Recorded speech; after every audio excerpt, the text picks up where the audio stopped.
Ahoy! Welcome to another episode of The Wave. My name is Adam. My name's Nick.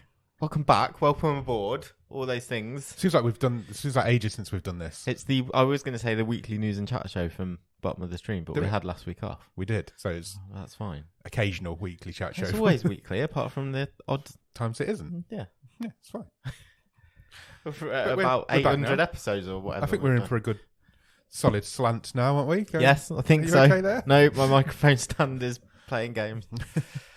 Yeah, I think we're in for a good run now. I don't think we've got any other time off coming up, have we? We are on the sort of... We're on the run down towards the end of season 8. And then it'll be Botska time. It will. About April time that should happen. Yeah. End of March, April-ish.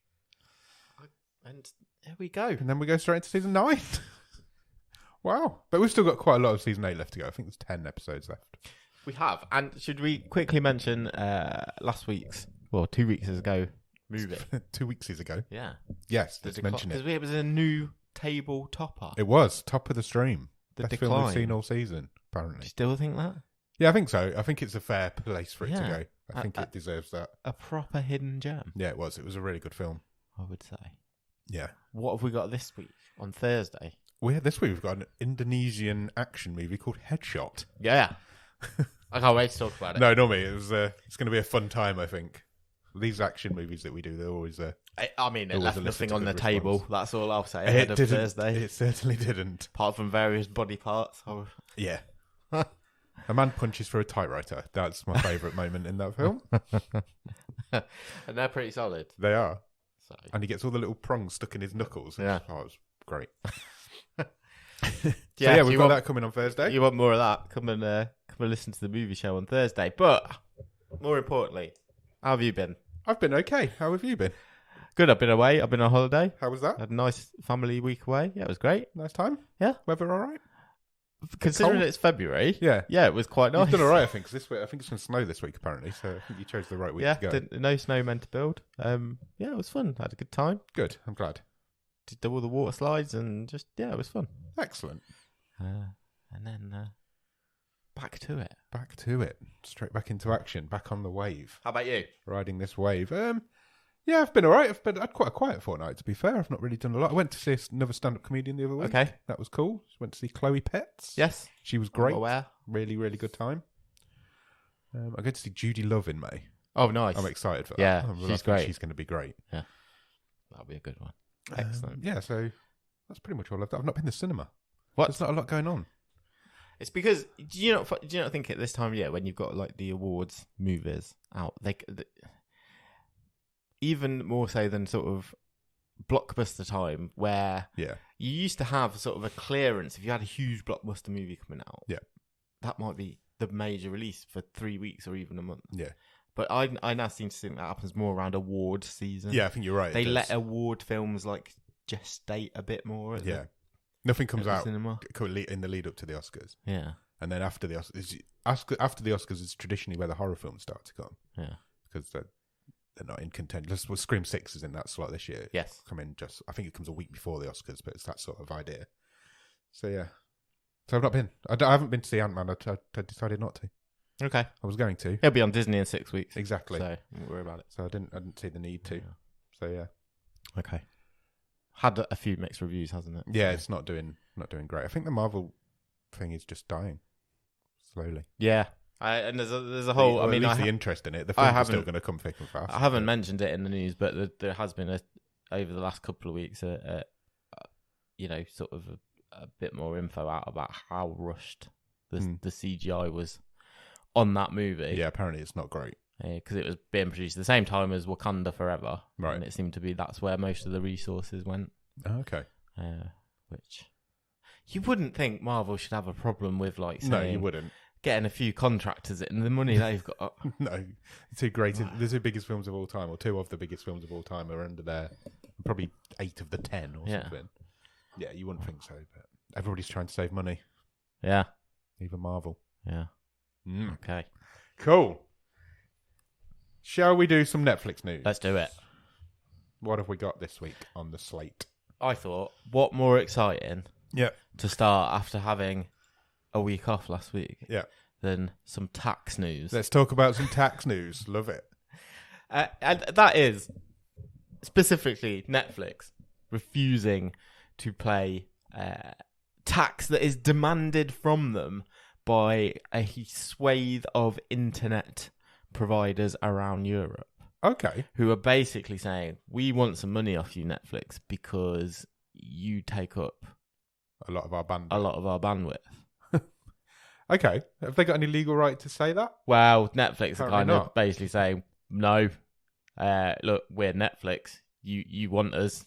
We help attract users to your services. You need to have a good enough service. Wow. I'm sure we've not heard the last of this. No, I'm sure we've not.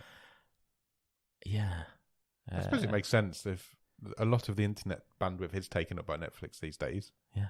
They should pay for that. Yeah, I mean, Greg Peters, co-CEO of Netflix, has said, look, we've invested over 60 billion in content alone over the last 5 years. That's 50% of our total revenue. We play a part in creating a virtuous flywheel. Better, more varied content leads to more people willing to pay for better broadband services. That's a good point as well, to be fair. The better Netflix gets, the better internet you're going to need. Yeah. So you pay those people more money. And Peter says, look, if this were to come to fruition, you'd be effectively telling us that internet service providers are charging twice for their same infrastructure. They're charging consumers for the connection. And then if they were to pay us as well, charge us as well. Yeah. Is that not double dipping? I don't know. Look, yeah. Anyone wants more money, don't they? Of course they do. It's interesting, though, isn't it? Where is this going to end up? Yeah, will it go all the way to a sort of legal courtroom saga? Will Netflix start buying up ISPs and becoming their own service providers? Stranger things have happened. Why not? Yeah. Stranger things have happened. Yeah. Yeah. Why not? And then, could you imagine, they do that, no one else can have us? Yeah. You can't say they wouldn't have the power or the money to do that. It's yeah, we'll keep our eye on that one. Yeah, definitely. That's got some legs in it, that story. Yeah. Next. Fresh off the success of his Oscar-nominated stop-motion version of Pinocchio, yes, Guillermo del Toro has announced that he's going back to stop-motion. Okay. Back to Netflix. Okay. And he's confirmed that he is making his version of The Buried Giant. I don't know if I know that. Which is a Japanese novel. The rights have come over to him by Kazuo Ishiguro. Okay. A book that takes place in a mythologized 5th century Britain. Oh, okay. In which an old couple decide to undertake a journey to find the son they have not seen for several years. However, hindering their simple quest is a mysterious mist enveloping the whole land, causing amnesia in all its inhabitants. Interesting. The trolls, ogres, dragons, and giants are also something of a problem. Oh, yeah, there would be. That makes sense. Del Toro says, The Buried Giant continues my animation partnership with Netflix and our pursuit of stop motion as a medium to tell complex stories and build limitless worlds. It is an honor and a responsibility for me to direct this screenplay, which we are adapting from the profound and imaginative novel. Del Toro is writing a screenplay with... I think it's Dennis Kelly. Okay. Who wrote Netflix's Matilda musical. Oh, right. So all with previous relationships with Netflix. Interesting. I mean, Del Toro saying that stop motion is going to be his way forward for... Found a gap in the market. He's got an Oscar nomination for it. Keep doing it. Why would you not? He's really good at it. Yeah. That Pinocchio film's really good. I know that's only a small synopsis, but you can see all that lending itself brilliantly to stop motion. Yeah, 100%. So that's another 5 years of his life. Why not, though? Nobody else is doing it. I'm excited by that. Me too. That sounds... to be fair, anything that cool. Del Toro does is pretty exciting. Yeah. Yeah. Keep our eye on that one as well. I'm excited about that. I'm also excited about the announcement this week that Netflix is releasing Agent Elvis. I saw the trailer for this the other day. It's interesting. A forthcoming adult animated comedy and it's got quite the cast. It really has. The trailer, as you say, is out now, and the show itself will debut on March the 17th. I'm looking forward to it. The synopsis says, Elvis Presley trades in his jumpsuit for a jetpack when he is covertly inducted into a secret government spy program to battle the dark forces that threaten the country he loves, all while holding down his day job as the king of rock and roll. Matthew McConaughey is playing Elvis Presley. That's genius casting. Also in the cast, Caitlin Olsen, Johnny Knoxville, Tom Kenny, and Don Cheadle. And guest stars lined up: Ed Helms, Jason Mantzoukas, Christina Hendricks, Kieran Culkin, Chris Elliott, Asif Ali, Fred Armisen, Simon Pegg, Craig Robinson, Gary Cole, and Priscilla Presley playing herself. Wow. Meta. Very meta. That's brilliant. What a cast that is. Yeah. That trailer, if you've not seen the trailer either, check it out. It's on YouTube. Go and find it. It's very fun. It's going to be a fun show, that. Yeah. You're going to have a lot of fun with that one. Yeah, definitely. I'd say I had to look at the trailer, and it's just going to be so much fun. Yeah. Fingers crossed. Yeah, I'm looking forward to it. Yeah. I'm sure we'll talk about it more as it comes out. Here's something interesting. Go on. Netflix this week has released something we said that they should do. Okay. In terms of where we always moan about, you've got this platform to yourself, you've got a page for all your releases on your app, however you watch Netflix. Yes, you had the trailers there. What about interviews? What about behind the scenes DVD footage, extras, bloopers, yeah, we said it loads commentaries? Of times. Well, this week they have released a Glass Onion director's commentary by Ryan Johnson. Oh, okay. But okay, you will not find it on any of your Netflix apps. Right. You will find it as a podcast. Right. Which you will then have to start at the same time as the movie. Why? If you wanted to watch along. Why? I don't know why they've done it this way around. That seems a very weird way of doing it. And we've talked about doing that ourselves before. Yeah, exactly. Having a watch along. Yeah. But so I looked into this. I thought this was a bit strange. And what I actually found out is that, and I've never heard this mentioned before, that actually the podcast feed that Netflix have released this on this isn't the first thing that right. Netflix have used it for. Okay. But it's not been used for like 2 years. Right. But there's about 6 or 7 movies. So they've done this before? With a commentary available on this podcast feed. And I just think this has been totally hidden. I had no idea that this was a thing. Same. So what other movies can you get it for? A lot of them were sort of what I would call not bottom of the stream movies, right? But because proper movies, but not big releases. The only other one I was really aware of was Always Be My Maybe. Okay, yeah, from a couple of years ago. But yeah, the fact that it's on this podcast feed, I think was really, really interesting. That is really interesting, and I don't really understand why. Yeah, when you could just have it on your, or have it as well on your. Yeah. You just have it as another audio option, surely. You've got English, exactly. French, German, dub. Yeah. Commentary. Yeah. That makes no sense. Netflix do some weird shit, but like we said before, it's a bit of a proof of concept. A bit of, I don't know what they're trying though. So you've got to watch. It makes it really difficult as well. So you've got to watch the film on your TV and sync it up on your phone at the same time. Yeah. So you're listening to 2 audio things at the same time. It's going to be really confusing. Basically, yeah. If you're watching it on your phone, you can't do the podcast anyway. Yeah. Yeah, you've got to do a bit of lining up.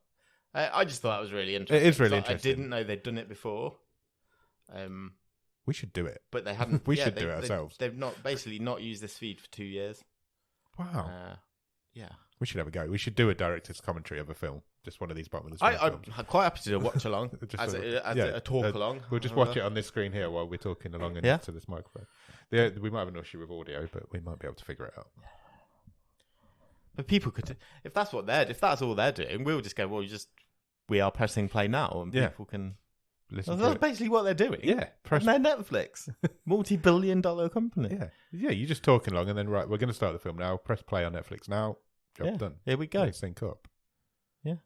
There's an idea. Weird, Let's it just seems like a this. really weird way to. It does for seem them like to a really weird way for them to do it. It's a good idea for us. Next. We've talked in the past, quite a long time ago, about a unofficial Stranger Things, like off Broadway. Yes, I think we have play. But it's basically more of a parody / musical. Well, it has now been announced in the last couple of weeks that an official Stranger Things play opens later this year in the West End in London. Wow. Produced by the Duffer Brothers. And it's a prequel to Stranger Things. It's called Stranger Things, The First Shadow, set more than 20 years before the events of the series. It follows the characters of Jim Hopper, Bob Newby, and Henry Creel when they were younger. Okay. Do you think there's an interest in that? Stranger Things, the play? Yeah, I think there will be. I don't really see how that ties in with the story, because does that... If it's 20 years before, does that imply that these people knew what this town was like 20 years earlier? Or? Yeah, because there's been no hint of that in the show, has there? Furthermore, it's going to be directed by Stephen Daldry. He directed multiple episodes of The Crown and is just like a really big, incredibly renowned theatre and TV director. Wow. The few details we have is that it's set in 1959 in Hawkins. A young Hopper's car fails to start. That sounds fascinating. Yeah, exactly. He calls a mechanic. It's a problem with the starter motor. And a young Joyce Maldonado, who viewers will later know as Joyce Byers, is trying to graduate school and leave the town. Wouldn't it be great if it just had no Stranger Things concept at all? It was just two people living in a town. Yeah. There was no like upside down. There was no monsters. It's just a really boring day. It's just these two people living their life in the 60s.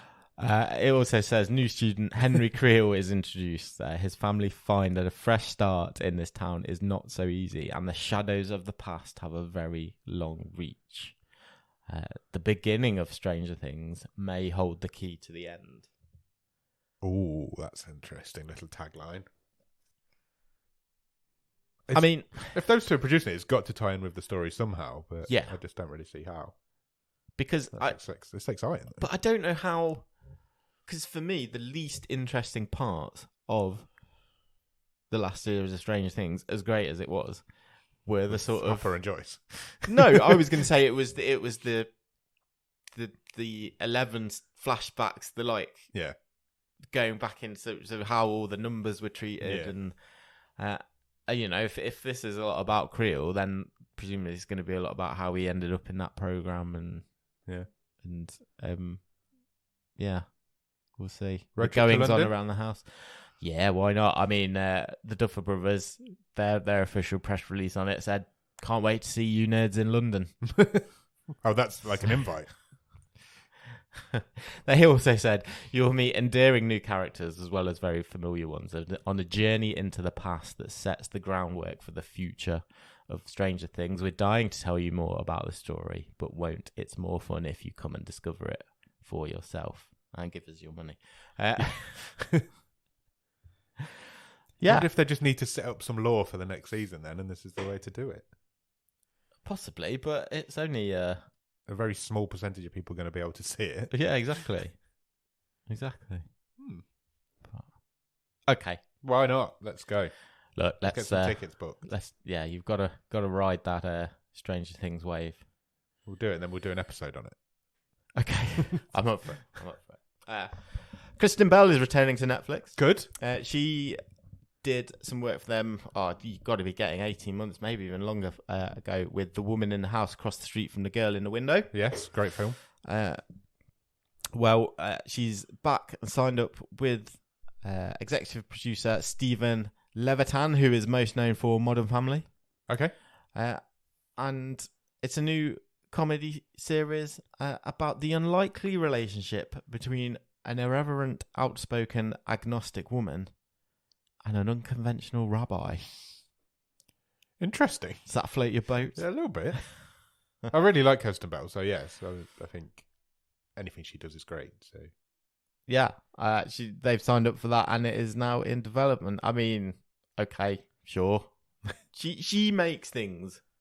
She's very watchable. She's got a lot of charisma, so I'll be interested to see how the cast sort of fills out on that one and where it goes. Definitely. I did like The Woman in the House Across the Street. Yeah, I did as well. It was really great. I was fully in on the joke, and I was like, yeah, let's ride this. Yeah, 100%. And it actually had quite a really decent ending as well.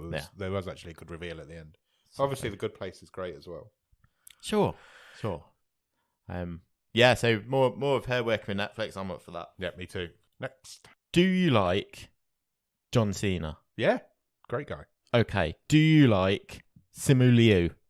I don't know much about him, but yeah, seems nice little chap. And how do you feel about Awkwafina? Awkwafina's of this parish, so I am happy to take on board whatever she's working on. Would you like to see them? Quite a cast. Would you like to see them all in a movie? Yes. That's an action comedy. Yes. Called Grand Death Lotto. Oh yes. Good. What a great name. That's what you're getting, because that is what Amazon Prime have ordered. Directing it is going to be Paul Feig or Feige. I never know how you say that name. Feig. He's the guy behind Bridesmaids, Female Ghostbusters. Terrible movie. And much more. Your official synopsis says, in the very near future, the Grand Lottery has been established in economically challenged California. The only catch? You have to kill the winner before sundown, and you can legally claim their prize. So somebody wins the lottery, but then if you kill that person open season. That person's just... I guess whoever's holding the ticket by the time the sun goes down. Okay. Feels kind of like Battle Royale, Running Man. Purge. Yeah. But an action comedy. Yeah, with some pretty big stars. The synopsis continues. New LA resident Katie, played by Awkwafina, accidentally finds herself with the winning ticket and must join forces with amateur jackpot protector Noel, played by John Cena, to make it to sundown in order to claim her multi-billion-dollar prize, all while dealing with Noel's protection rival, Lewis. Played by Simu Liu, who also wants to get her to sundown in order to claim his commission. So instead of having people going after her, you've got two people trying to protect her. Yeah. They're taking on all comers, I guess. Excellent.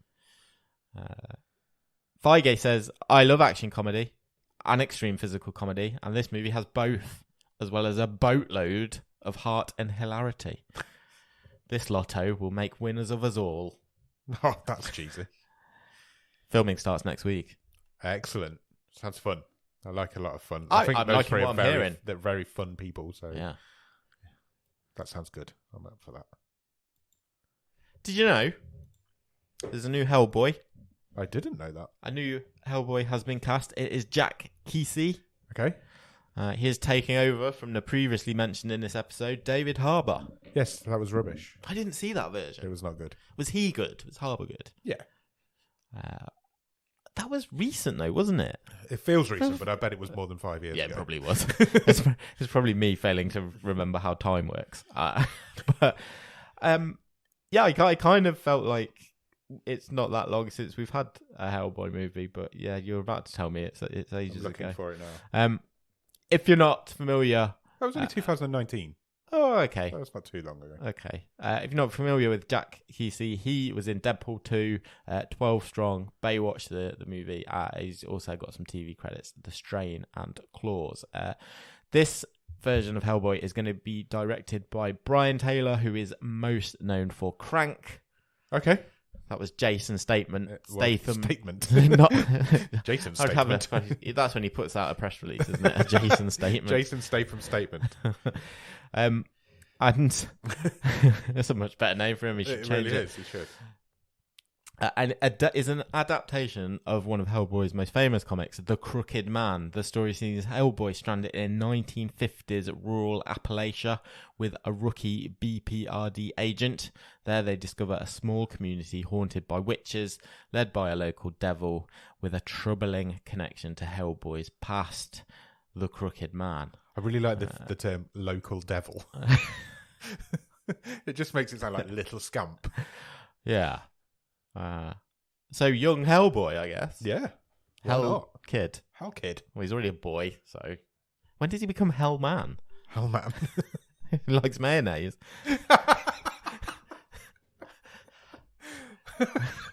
That's what he did when he retired from being Hellboy. He just set up I his think own there's an mayonnaise advertising company. link there that they're severely I missing. completely agree. Maybe, So, you know, that's thousands of pounds worth of advertising agency work there. It's just putting it out there in the ether. yeah, absolutely. It shoots soon in Bulgaria. Bulgaria? Yeah, because it's cheap. Yeah. Interesting. There's a lot of... You can do a lot with Hellboy because there's such a long time period of him being in existence. What is Hellboy? I know you're not going to know the answer to this, but I'm going to ask it anyway. Go on. Because I know people will reply in the Discord. Come join the Discord. What is Hellboy? He's not Marvel or DC, is he? I think he's not in either of those. That's a good question. I think he's his own like independent type. He's not under either Is he of those umbrellas. Is it a British comic book? I don't think I couldn't even tell you. We need Ross Cook. Yeah. We need to put that light in the sky that summons Ross Cook. He'll know. Yeah. We'll tell you next week on the way because he'll give us a big long history of Hellboy when we... Yeah, or join our Discord. Or join our Discord and come and watch it live. Okay, I mean, look, it sounds like they're doing something a bit different, so fine. Yes. I'm excited. I might not watch it. I didn't watch the last one, but there you go. The last one wasn't great. Talking of Marvel. Yes, as we always do. If you like Marvel... I do. I did. And you like musicals... Yes. Then you probably quite like the... Did you ever watch Hawkeye? No. Okay. Because the most boring Avenger. I know you can't really say that now because the guy's in a bit of a mess, but he is the most boring Avenger. But Jeremy Renner isn't Hawkeye. Yeah, he is. Well, yes, but he's not... He plays him. He's not him. I mean, the reason Hawkeye's the most boring Avenger is because Jeremy Renner's a really boring actor. Anyway, in Hawkeye... Yes. They do an extended... performance where they Hawkeye and his family go to watch Rogers the Musical. Okay. Which is like it's an end credit scene in one Marvel movie that I can't remember. Where they're all singing about the Battle of New York. That's one of the ones I haven't seen then. I haven't seen that. And basically this story is that an extended version of that, so but not a proper musical, a mini musical this summer version of Rogers the Musical is being staged at Disneyland. Okay. You can go and watch it if you are visiting Disneyland Resort. That's the one in Anaheim. Yes. Yeah. So if that floats your boat, you can watch Avengers the Stage Show. The sort of cheesy, campy musical version. Sounds fun, but probably all right. You'd go if you were in the theme park. If I was in California. I don't think... I'm not going to make it would be a certain type of person going especially to see it. Yeah. I would suggest. There would be some people that will, though. That's the deal breaker. They've been putting off going for years, and now they're like, oh, we can watch Rogers the Musical, let's go. Can I just... I don't like blowing my own trumpet. Okay. But in the notes for this news item, I like to try and do a little title for just each for news me. story. Just for me. And the one I've done for this is Rogers and Thor's Hammerstein. I don't know. I'm retiring. You should, yeah. Not going to top that. It's one of the best ones you've done. I mean, the one above it just says Hellboy. Yeah, exactly. You've not really made any effort on that at all. No. In fact, you've not made any effort on any of them this week, except the first one just says tax. I've been away. And I was away with We've work. also been back a week. How far in advance do you think I do these? Look. Well, it wasn't done yesterday. I know that much. Look, I think that's fun news. Yeah, I agree. That's all the news. That was a good news section. Well done. I enjoyed it very much so. The news is done. One thing we should probably mention is that it's the Oscars this weekend. Oh, yeah. Which we've not mentioned. The problem is, well, not the problem, but I always feel like, because we usually do a bit on the Golden Globes and the BAFTAs, which I know we did do. And there's not really a difference in the nominations. So 100% next week we'll come back and we'll talk about the Oscar winners. Yes. I didn't really want to sort of run your nominations. I think what we'll do is we'll do some sort of prediction game in the Discord. Yeah, let's do that. Let's do that. We'll keep a little. So if you want to get involved in that, we'll pick like 5 or 6 of the top awards. Yeah. Everybody picks a winner. Whoever gets the most gets some sort of shout out on the show or something. Yeah. Or you can come and have a spot on the Boxkers or something like that. Yeah. We'll work it out. We'll do that. We'll do some sort of prediction contest in the. So I think this year's Oscars is actually quite interesting. There's lots of accessible movies nominated this year, whereas sometimes it's not that way. And everybody who's nominated for an acting prize seems to be quite nice people. Yeah. So yeah, I think it's an interesting one. I have got an idea for our Boxker ceremony this year. Okay. But I will present that to you privately. Off mic. Sounds good. I'm excited for that. Okay. Right, what do we do next? Have you watched anything good at the top of the stream? I've watched a couple of things. Go on. I've exclusively watched Asian content. Okay. Good. I like that you're broadening your horizons. In my life, really, the last couple of weeks. I have completed Physical 100. Okay. How was that? How did it end up? I mean, great. I didn't realise when I pressed play that the final episode is like an hour and 40 minutes long. Wow. Feature length. Like a movie. Feature length reality show. But, look, I said I had some issues with it at the start. By about episode 3, I was all in. And the final episode, when there's 5 of them left, and they're just picking them off one by one. It's thrilling. They play these almost stupid little game. Like one of the games, the final 5 have to play. Is that they've got a load of wooden squares on the floor. And half of them are white, half of them are black. Right. And the 4 people who remain at that point, they just say they're 2 teams of 2. And they just have to flip it to the other colour. And they've got 5 minutes. Okay. And whatever the most colour is at the end wins. Yeah.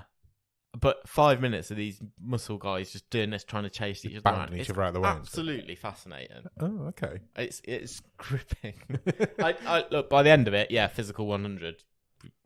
It took you a while to get into it, didn't it? Yeah, but if Netflix doesn't just take this and repeat it for other areas of the world, I don't know.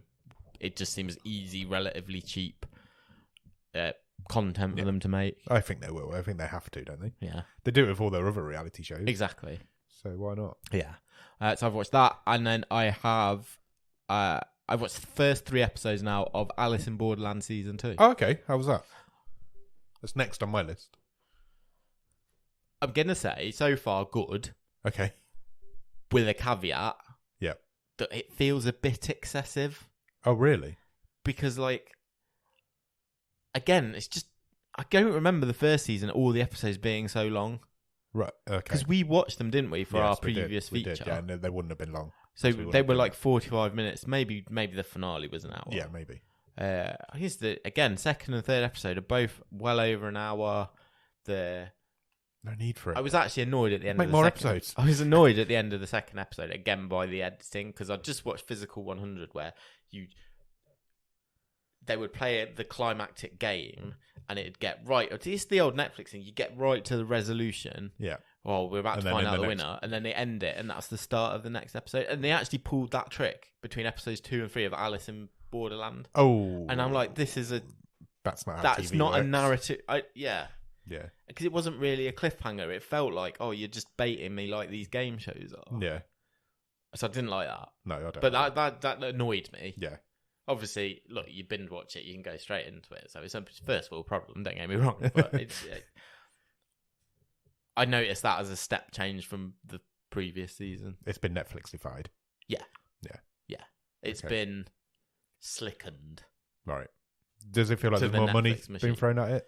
I mean, I've only seen one game. Okay, in 2 episodes. 3 episodes. Yeah. Wow. Which takes all of the second episode and the start of the third episode. And it takes 15 minutes to explain because the rules are that complicated. Okay. Wow. Once it flows, it's great. Yeah. But you know how Alice in Borderland set up? We're going to this game. They literally tell you, these are the rules of the game. Yeah. But this game has, the first game in the season 2 has so many little branches and offshoots and mini rules and sidelines. It's literally 50 minutes. I'm like, just get to it. I'll pick it up. Yeah, because I'm not going to remember all this. Yeah. I don't know what you're talking about, Yeah. but I will understand when it starts. Is it slick? Yes. Yeah. Is the action good? Yes. It's gory. It's I will watch the rest. I'll watch the rest. Yeah, it's good. I'm going to watch it. But they are nitpicks Yeah. from what I remember from watching the first season. Yeah. Cool. But don't let that put you off. You'll enjoy I won't. it. I will watch it. I have enjoyed it, but yeah, they are just a few caveats to it. So. Cool. How about you? I finished Lockwood & Co. Okay. I got to the end of it. I have an interesting relationship with this show. Yeah, we were talking about this a bit in the Discord, weren't we? The first... Because you were very positive from the first couple. Yeah, the first 3 or 4 episodes are great. Then it lost me a little bit in the middle. Yeah. And then the last 2 episodes are great. And I'm like... Okay. So I really don't know what to say about it.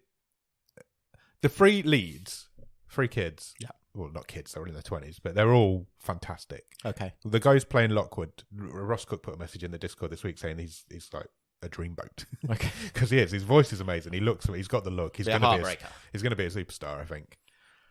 Yeah, the 3 of them are great. The story just loses itself a little bit in the middle, and it's a shame because I nearly gave up on it.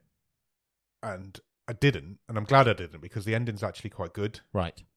So I would recommend watching it. Just be aware that the middle 2 or 3 or 4 episodes is not fantastic. I think it's going to be really interesting to see if this show has got the legs to get renewed. Me too. Because it plummeted down the charts quite quickly. Exactly. It had a strong debut its first week, and if you look at the top 10, look at some of those numbers, what you've just outlined in saying that there is that dip in the middle, I think it's borne out by the fact it sort of dropped from number 1 to number 7, and it had a big chunk of viewing hours jump off. And if I presume you sort of thought, "Wow, I've only got 2 episodes left." That's exactly right. Yeah, but how many? But a lot of people might not have done that and just gone. And we know that Netflix renews. I'll find something I might enjoy. We know Netflix renew shows on completion rates now. That's not even a secret anymore. So it'll be interesting to see. Could be on the bubble this one. Yeah, it's interesting. It'll be interesting to see where it goes. It's a shame if it does get cancelled. Yeah, it's a really good concept. I really like Joe Cornish and his records. Good.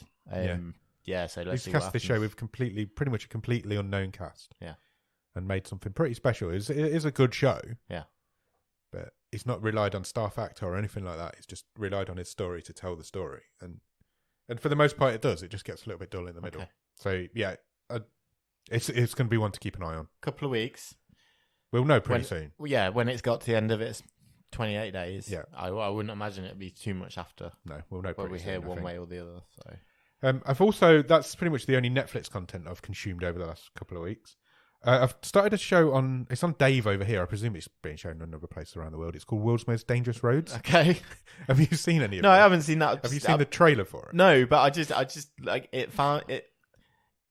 just from the name, it sounds like a show that could have been out at any time in the last 20 years on Channel 5. Yeah, it does. But it isn't. This is a specific new show. It's a specific new show, and it isn't that at all. It's 2 comedians in a car, driving the world's most dangerous roads. Fine, I was expecting one of these that's exactly what it sounds like, doesn't it? Yeah, it's like car crashes, an overloaded lorry going up a mountain pass or whatever. No, it's not that, and it's a terrible name for a show. Basically, they've sent 2 comedians in a car on their own and just said drive down these really dangerous. Is it Joe roads. Wilkinson? Joe Wilkinson. I've seen the trailer. Yeah, I didn't know that's what it was called. It's a stupid name. Yeah, I've seen the trailer. I've not seen them all yet. Joe Wilkinson and Zoe. I don't know her name. I don't know why I've started that. She's called Zoe. They do an episode. Maisie Adam and Susie. It's different episode. I've just seen different people in there's different episodes. 8, I think, altogether. So Susie Ruffle and Maisie Adam do one. That's the best one, in my opinion. Yeah. Ed Gamble and Lou Sanders. Keith Lemon and Will Mellor randomly. Keith Lemon stays in character the whole time, of course, and he drives like 200 yards out of these 500 miles that they do. But I don't like those 2 guys, but that's actually a really good episode. Okay, I'm gonna check that out. Yeah, there's more as well. Stephen Mangan's in one. Okay, 2 girls from Derry Girls do it. Yeah, I've not seen that one yet. And you can pick and choose which ones you want to watch. They're not in any sort of order or anything. But so it's really funny. But then there's always a 10-minute section where it goes quite deep as well into their life. Like Will Mellor's dad was in prison when he was a child, and Susie Ruffle's the country that she's doing it in is illegal for her to even be there. Yeah, So and she's doing it with Maisie Adam, who isn't a lesbian, but definitely looks like one. And so it's difficult for those two to, you know what I mean? It's difficult for those two as two females to be in the car together. Is what I'm getting at. And there's different things going on, and it is actually quite a good show. I'm told. Yeah, I didn't put two and two together and realise that's the show from that title reversed. Yes, exactly. Joe Wilkinson's terrified of heights, and he's driving along this road, and there's a 200-foot drop on either side of him. It's good. Some of the Phil Wang's in one as well. I tell you what, Phil Wang and Pierre Novelli. That sort of group of that sort of age generation of stand-up comedians. Yeah. Just God, you get in with Dave. Yeah. It's just, look, I'm not saying I quite like most of those people. Yeah, but they were always on that TV channel in various formats or game shows or it's absolutely made. They must be 100%. They all you. There's that, like you say, that group of comedians, and they just do everything together. They just do. It's great. It's all right. They've developed a proper like cottage industry on that. Yeah, just TV of that channel. brand of stand up. But yeah, it's good. It's well worth checking out. I've also watched a couple of movies in our downtime. Yeah, me too. And I've forgotten to put them on here, so you go first. Sounds good. First one I'll talk about is a film. I wanted something. I think I was getting a bit of bottom of the stream withdrawals. Right. Because I wanted something that wasn't like super famous but sounded fun. Yeah.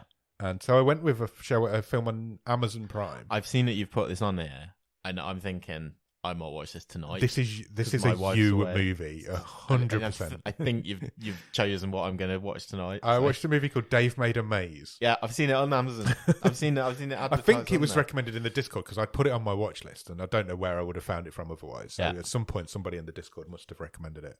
Apologies to whoever it was. It's a heck of a lot of fun. It's basically about this guy, and his missus goes away for the weekend, and he gets bored. So he makes a cardboard maze in his lounge. Oh, I could actually do that today. And when she gets home, he's trapped in this maze, even though it's like 2 cardboard boxes. Yeah. And she can talk to him, she can hear him, but she tries to get him out, and basically he's created this whole world inside this maze. And eventually they go in to try and get him out, and there's this whole cardboard world, and it's basically Labyrinth. Yeah. On a budget. And every set is made out of cardboard, and it is so much fun. Awesome. And I had a lot of time with it. You can tell it's low budget. Yeah, you can tell it's played by a bunch of comedians. There's no good actors in there, but it is basically cardboard Labyrinth, and yeah, you would love it. Yeah, you definitely. I've seen the trailer and I know I would. You definitely need to check it out. Talking of fun movies, I also watched Willy's Wonderland. It sounds like a pretty good double bill to me. I think it was 2 nights in a row, which is Nicolas Cage's film. I think it was last year or the year before he made. It's about a silent man whose car breaks down in this backwater town in the middle of America, and he has no cash. They don't accept cards, so he has to pay off his debt by cleaning up a abandoned children's restaurant that has animatronic characters. It's kind of like Chuck E. Cheese. Yes, thing, that sort of environment, and they lock him in overnight to clean it, and chaos ensues when these animatronic characters come to life and try and attack him. Can't not be fun, surely. No, it's very, very fun.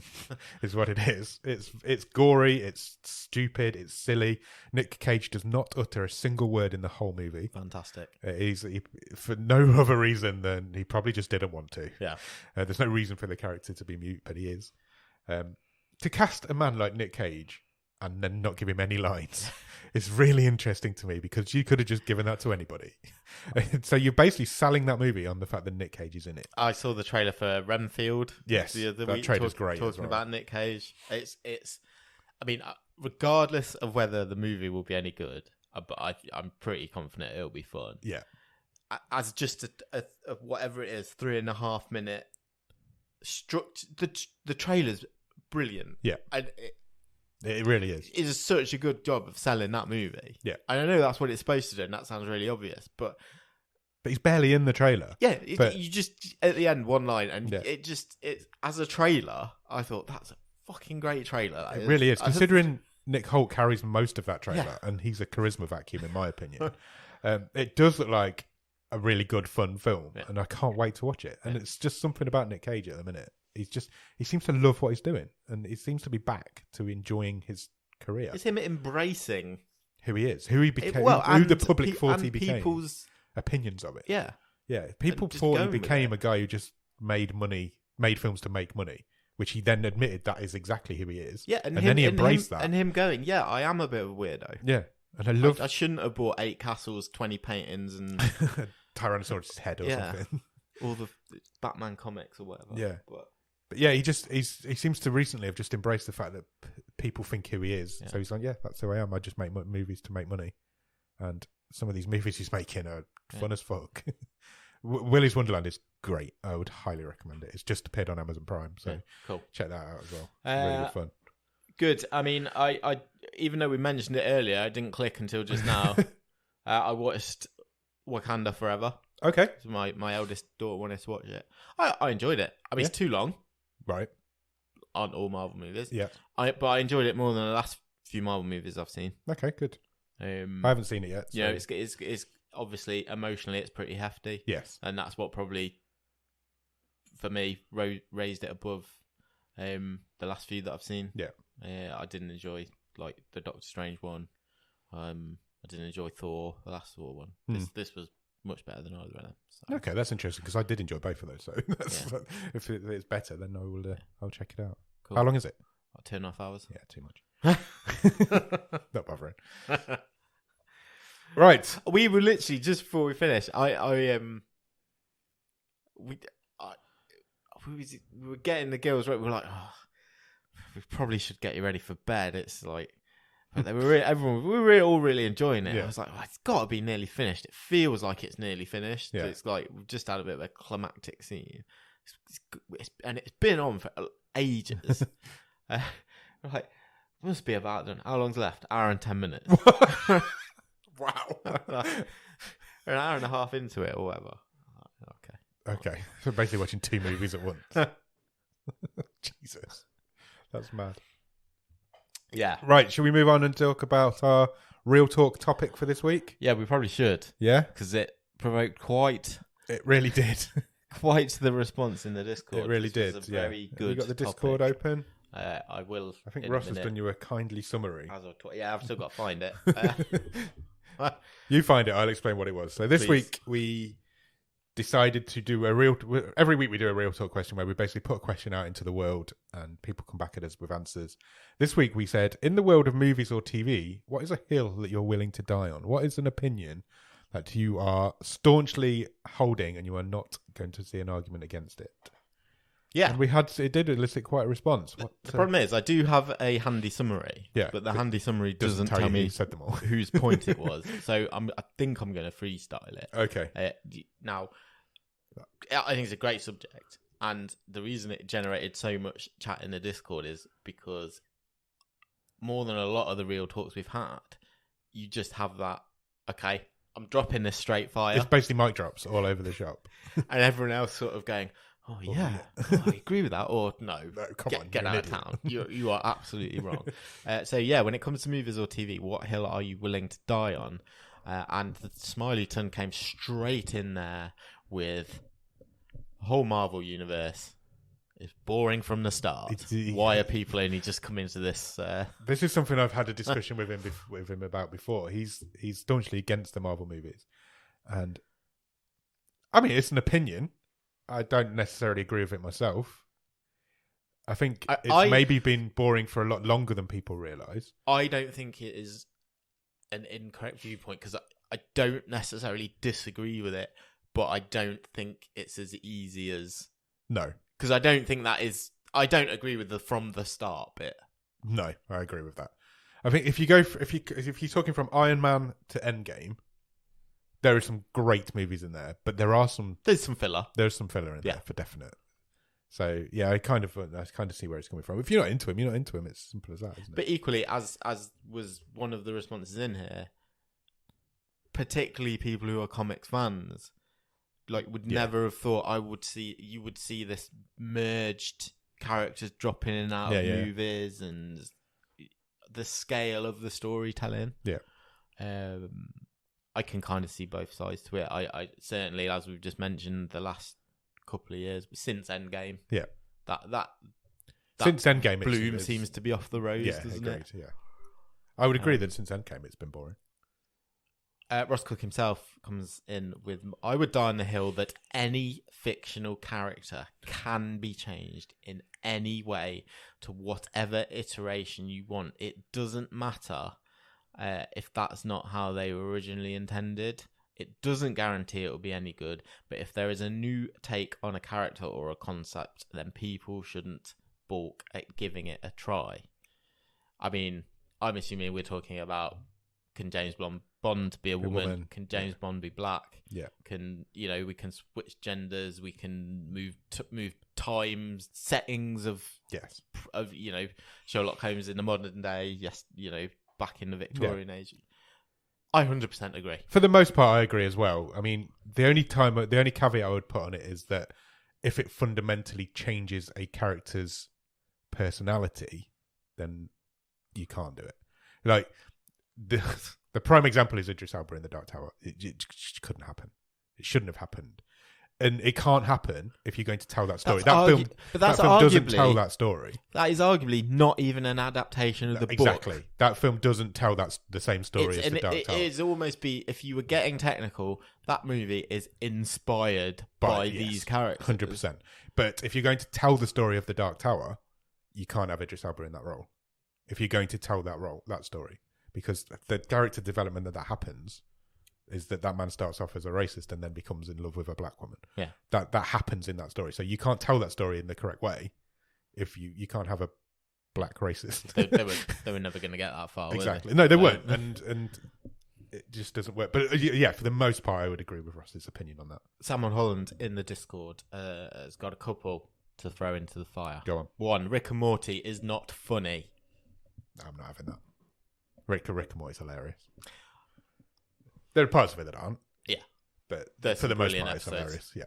Look, I am aware of the issues with Justin Roiland recently. We all are. I am aware Dan Harmon is problematic. Yeah. But I think not necessarily from start to finish, but both Community and Rick and Morty have got some of the best half hours of TV I've seen. Yes, I agree. The fan base of Rick and Morty is problematic. But the show itself is funny. And his second one, which is something I do wholeheartedly agree with, is that J.J. Abrams is the reason the Star Wars sequel trilogy is a mess, not Rian Johnson. The Last Jedi is a good film and pushed the Star Wars universe into an interesting place before Abrams did a 180 because of vocal fan and studio pressures. I agree, and I think that last Star Wars film, is it Rise of Skywalker? Yeah. Is fucking awful. And how J.J. Abrams didn't get more pelters for that, I have no idea. I haven't seen it, so I can't comment on that. And it leads, I'll just get on a little soapbox here, it leads to a really interesting point about Disney, which we mentioned a few weeks ago when we were talking about how they messed up the release of Strange Worlds and then fell back and said, we're doing a Frozen sequel, we're doing a Toy Story sequel, we're doing a Zootropolis sequel, is because Rian Johnson tried something different with that middle Star Wars film. It was really interesting. It was set up to point things in a new direction, and Disney couldn't cope with it being something different, some fans not liking it. Yeah. And let's fall back on our existing tropes. Yeah. They went back and got an absolute mess. Agreed. And we've not had a Star Wars film since. No, that's true. Yeah. Fine. I didn't like the JJ hate that came for about 400 messages after that. I was getting really angry because JJ's one of my heroes. But well, Chris from the Time Shifters pod sort of said he picked up on that and sort of said, I think the only thing he's done that's good is Super 8. But then J.J. Abrams, then surprisingly, for I think who you'd say, his reputation is sort of a safe pair of hands, quite a vanilla kind of director, doesn't really take that many risks. Got all this hate in the Discord. A lot of hate. I was really surprised because you then got someone in there said, well, actually, I think Super 8 shit because all he's done is remade a Spielberg 80s film. Yeah, but that's kind of what it. That's what it was. It's a homage to that. I think he kind of openly admitted that. Yeah, I think he did, and I think Super 8's a wonderful film. But it's not original. No, it's not original. But what is these days? Okay, you tried to shut that down pretty quick. Yeah, I did. And then Chris carried on and said, both Abrams and Tarantino, victim of their own egos, told how great they were going to be. This surprised me as well, the amount of vitriol that came towards Tarantino as well. Well, he's not done anything good since Kill Bill 1, I think, was basically that was basically, and which isn't the case. I think Kill Bill 2 is good. But I see Kill Bill as a movie. Yeah, it is. It is a movie. It just happens to have an interval in the middle. Yeah, I agree. It was a couple of years long. I agree. But the movies before Kill Bill are all great, are they not? There is the caveat in that. A couple of people in the decision said Pulp Fiction is one of my favourite movies of all time. I didn't mind Hateful Eight, but it was long. It was long. Self-indulgent. I've not seen Once Upon a Time in Hollywood. I haven't either, because it's long. Yeah. Yeah, a lot of digs at Tarantino is a genius because he tells you he's a genius. Look, yeah. I don't know, I really like Django Unchained. Yeah, great film. I liked that movie. Yeah. Okay, Samuel Holland said Fleabag's not funny. Fleabag is brilliant. It's overrated. I've never watched it. It's great. But I do have a variation on that in sort of... My hill that I'm willing to die on is that Samuel Holland doesn't know what comedy is. Okay. Phoebe Waller-Bridge deserves everything that's coming to her over the next few years because a lot of stuff is coming to her. I'm not sure because she's got... Look, she's played a big part in this upcoming Indiana Jones film this summer, so let's see if that lands. That's true. That is true. Let's see what happens. There was a lot of digs at Harry Potter. There was a lot of digs at Harry Potter. Both the books and the movies. Yeah. I just don't think they're aimed at me.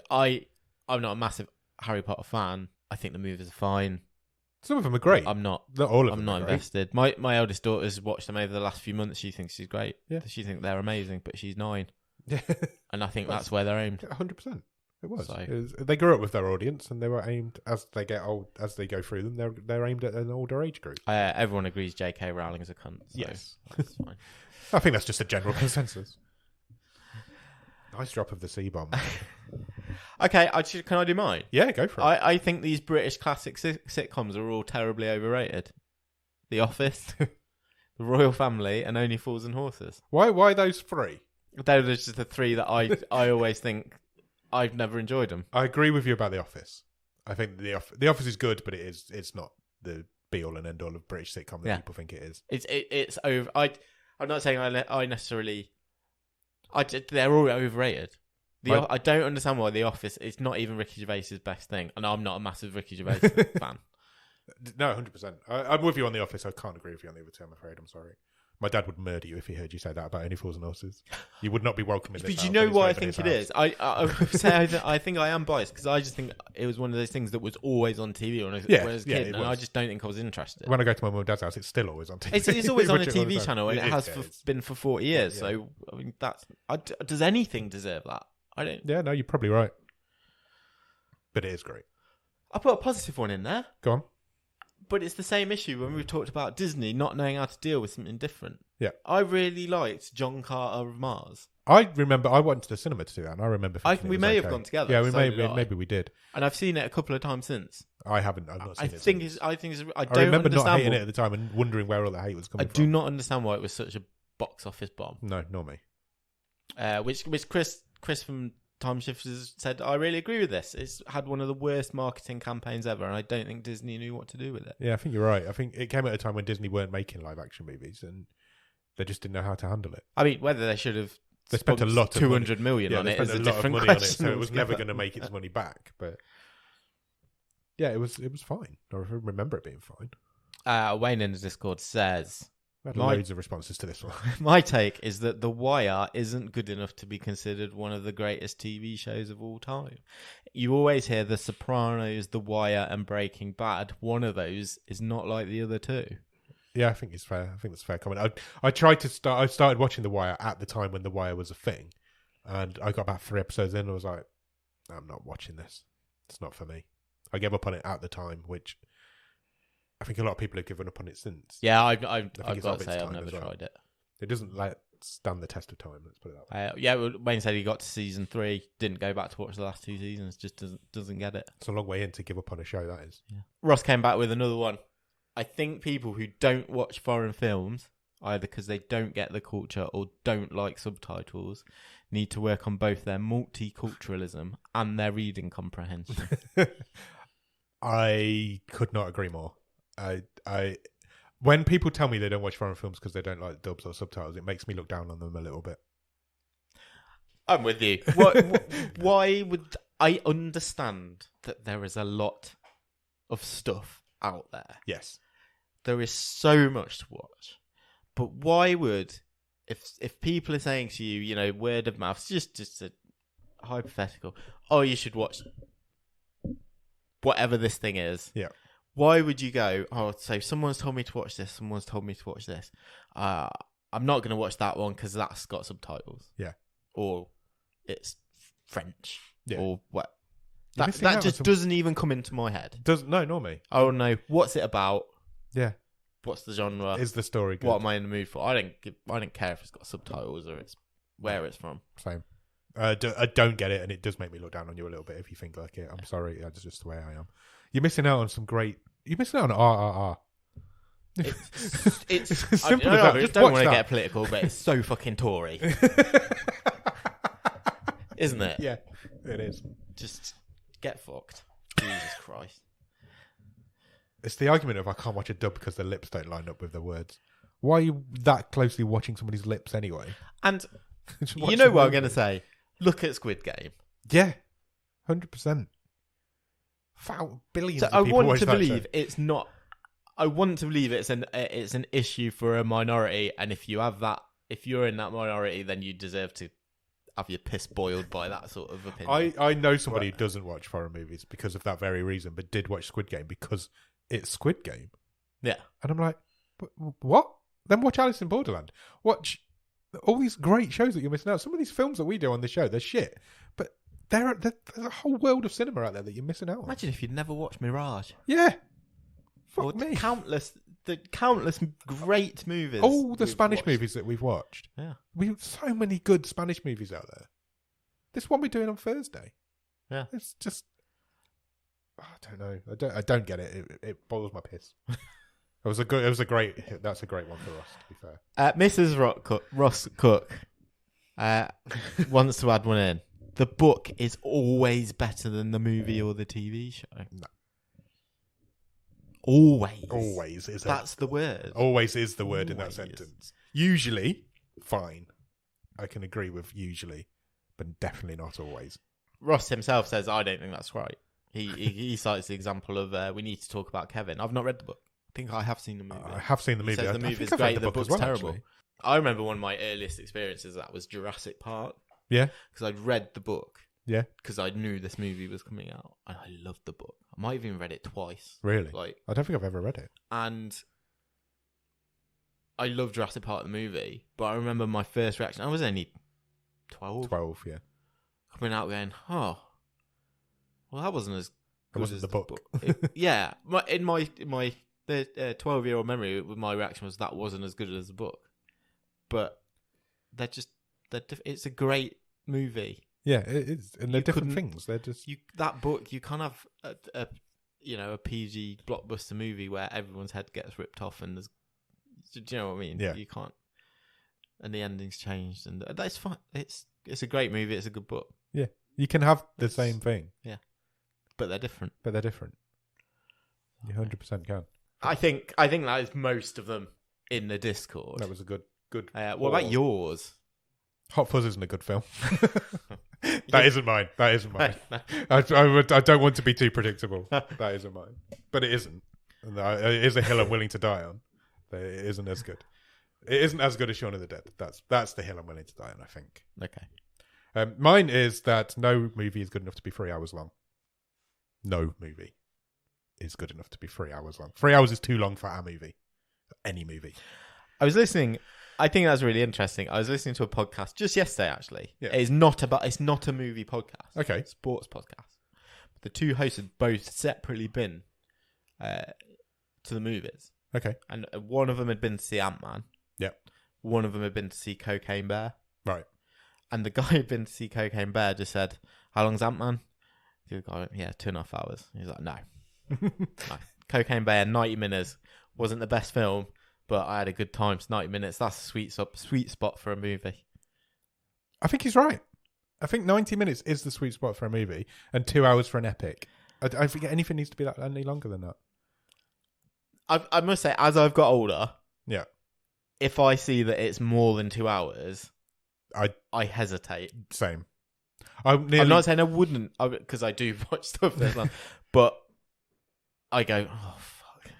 When last Saturday when I watched Willy's Wonderland, yeah, I had a choice of two. It was Willy's Wonderland or We Have a Ghost. Yeah, Netflix's new David Harbour movie.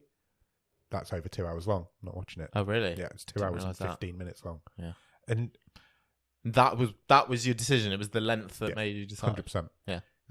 I'm pretty sure I will watch We Have a Ghost at some point, and I'm pretty sure I will finish it thinking that's far longer than it needs to be. But yeah, definitely runtime. It's too long. 3 hours is too long for a film, any film. Split it like Kill Bill. Yeah. Bring it full circle. Because I'm not one of these people that can stop a movie halfway through and then go back to it. I just can't do that. I don't do that. Oh, that's interesting. We'll come back on Thursday because I was forced to do that. Okay. With this week's movie. And I think that we'll talk about it on Thursday, but I think some of what I thought about this week's movie was influenced by the fact I didn't watch it in one sitting. Okay, that is interesting. So that is a tease for Thursday. Oh, there's a tease. Yeah, I really struggle with turning the movie off and then going back to it. Yeah. So I don't do it. So that's probably where that opinion comes from. Okay. But yeah, that's it. That's my hill I'm willing to die on. Come at me. Do you know what?